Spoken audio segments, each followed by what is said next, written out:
முன்பதாக இருக்கிற இருளை குறித்து கவலைப்படாதீங்க.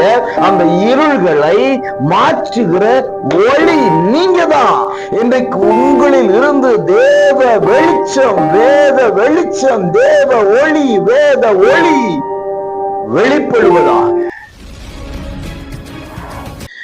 அன்பு உறவுகளே, இயேசுவின் இன்ப நாமத்தில் மனதார வாழ்த்துக்கள். ஏசப்பா உங்களை ஆசீர்வதிப்பாருங்க. ஏசாயா 42:7 ஜாதிகளுக்கு ஒளியாகவும் வைக்கிறேன். பிரியமானவர்களே, ஜாதிகள் என்று சொல்லப்படுகிறது எல்லாம் ஏதோ அந்த ஜாதி இந்த ஜாதி அப்படி அல்ல. தேசத்துக்கு, நேஷனுக்கு, அதாவது எல்லா மக்களுக்கு ஒளியாக வைக்கிறாரா. உங்களை பார்த்து இந்த வசனத்தை இப்படி சொல்றேன், நீங்கள் ஒரு ஒளி. கர்த்தர் உங்களை ஒளியாய் வைத்திருக்கிறார்.